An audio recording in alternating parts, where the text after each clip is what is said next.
Hi friends, എല്ലാവർക്കും നിംഷാസ് കിച്ചണിലേക്ക് സ്വാഗതം. ഇന്ന് നമുക്ക് വളരെ പെട്ടെന്ന് അതിനെ തയ്യാറാക്കാവുന്ന നല്ല ഹെൽത്തി ആയിട്ടുള്ള ഗാർലിക് റൈസ് അല്ലാന്നുണ്ടെങ്കിൽ വെളുത്തുള്ളി ചോറ് എങ്ങനെ തയ്യാറാക്കണമെന്ന് നോക്കാം. അതിനു മുമ്പ് നിങ്ങൾ ആദ്യമായിട്ടാണ് ഈ ചാനൽ കാണുന്നതെങ്കിൽ നിങ്ങൾക്ക് വീഡിയോ ഇഷ്ടപ്പെട്ടു എന്നുണ്ടെങ്കിൽ എന്തായാലും ഒന്ന് സബ്സ്ക്രൈബ് ചെയ്യുക. അപ്പോൾ നമുക്ക് വളരെ പെട്ടെന്ന് തന്നെ ഇതെങ്ങനെ തയ്യാറാക്കണമെന്ന് നോക്കാം.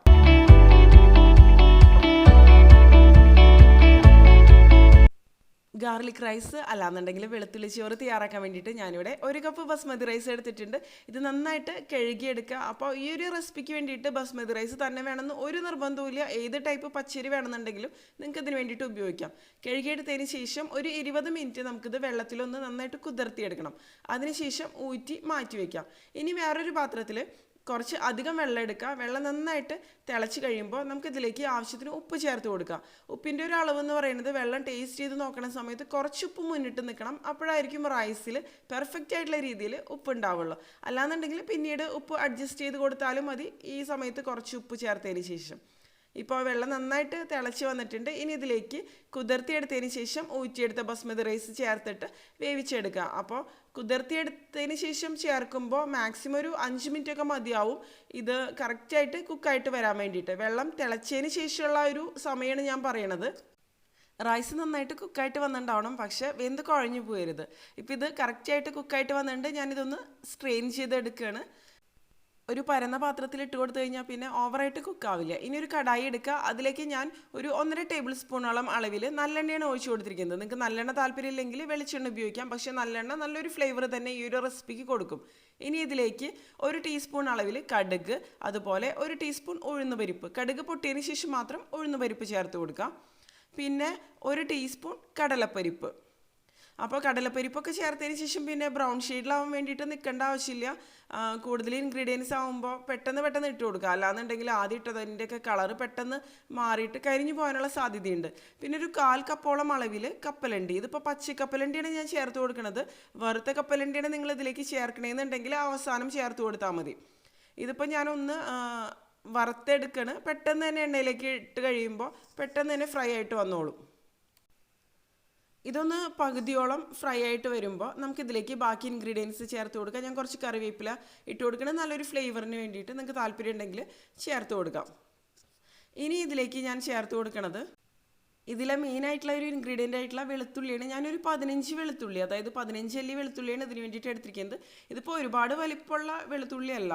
അപ്പോൾ വലിപ്പം കൂടുതലുള്ളതാണെന്നുണ്ടെങ്കിൽ അതിനനുസരിച്ച് കുറവ് മാത്രം ചേർത്ത് കൊടുത്താൽ മതി. നന്നായിട്ട് ചെറുതായിട്ട് മുറിച്ചതിന് ശേഷം ഇട്ട് കൊടുക്കാം. ഈ വെളുത്തുള്ളി നല്ലൊരു ഫ്ലേവർ തന്നെ കൊടുക്കും ഈ ഒരു ഗാർലിക് റൈസിന്. അപ്പോൾ വെളുത്തുള്ളി എന്ന് പറയുമ്പോൾ ഒരുപാട് ഹെൽത്ത് ബെനിഫിറ്റ്സ് ഉള്ള ഒരു ഐറ്റം തന്നെയാണ്. ഇനി ഇത് നന്നായിട്ട് ഈ വെളുത്തുള്ളിയുടെ പച്ചമണം മാറണ വരെ ഒന്ന് വഴറ്റിയെടുക്കുക. അപ്പോൾ ഒന്ന് ചെറുതായിട്ടൊന്ന് വഴന്ന് കഴിയുമ്പോൾ ഇതിലേക്ക് 1 സവോള നീളത്തിൽ കനം കുറച്ച് മുറിച്ചത് അതും കൂടി ചേർത്തിട്ട് നന്നായിട്ട് വീണ്ടും ഒന്ന് വഴറ്റിയെടുക്കുക. ഇതൊരു ലൈറ്റ് ഗോൾഡൻ ഷെയ്ഡ് ആവണ വരെ തന്നെ ഞാനിത് വഴറ്റിയെടുക്കണം. അപ്പോഴായിരിക്കും നല്ല ടേസ്റ്റി ആയിട്ട് ഈ ഒരു റൈസ് മാറുക.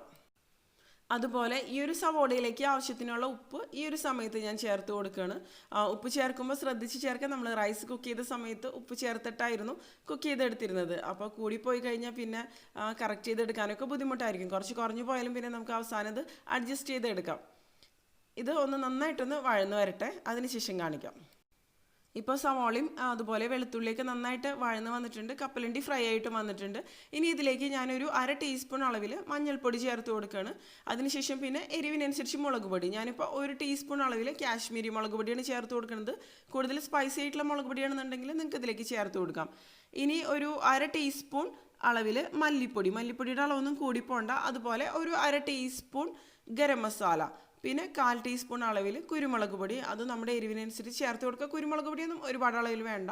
മുളക് പൊടി കൂടുതൽ അളവിൽ ചേർത്ത് കൊടുത്താൽ മതി. അതായിരിക്കും കുറച്ച് നല്ല കളറും അതുപോലെ കൂടുതൽ ടേസ്റ്റി ആയിട്ടും ഈ ഒരു റൈസ് മാറും. ഇനി ഈ പൊടികളുടെ പച്ചമണം മാറണവരെ നന്നായിട്ട് ലോ ഫ്ലെയിമിൽ വെച്ചിട്ടൊന്ന് ഇളക്കി കൊടുക്കുക. അപ്പോൾ ഈ ഒരു റൈസിൻ്റെ പ്രത്യേകത എന്ന് പറയുന്നത് ഇതിൻ്റെ കൂടെ വേറെ കറിയൊന്നും ഇല്ലയെന്നുണ്ടെങ്കിലും തന്നെയാണെങ്കിലും നമുക്കിത് കഴിക്കാം. നല്ല ഫ്ലേവറോട് കൂടി ഒരു റൈസ് തന്നെയാണ്.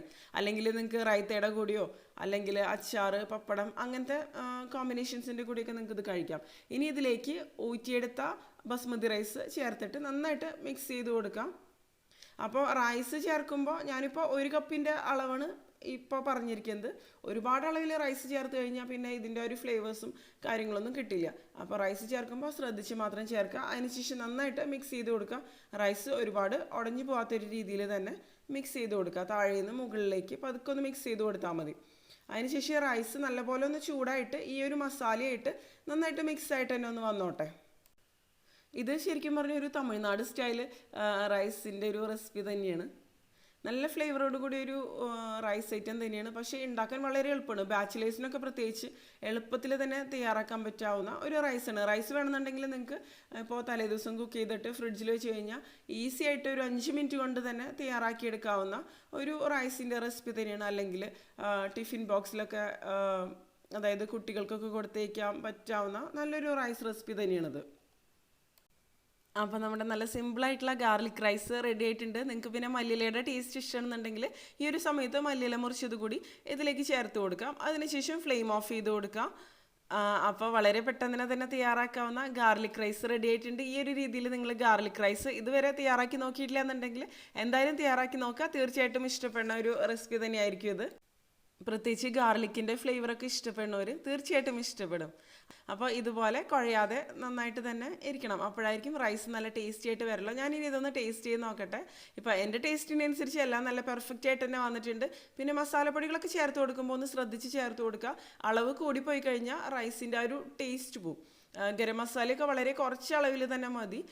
നല്ലൊരു ഫ്ലേവർ വേണം, അത്ര തന്നെ മതി. അപ്പോൾ എല്ലാവരും തയ്യാറാക്കി നോക്കിയതിന് ശേഷം നിങ്ങളുടെ അഭിപ്രായങ്ങളൊക്കെ ഒന്ന് എന്തായാലും പറയാം.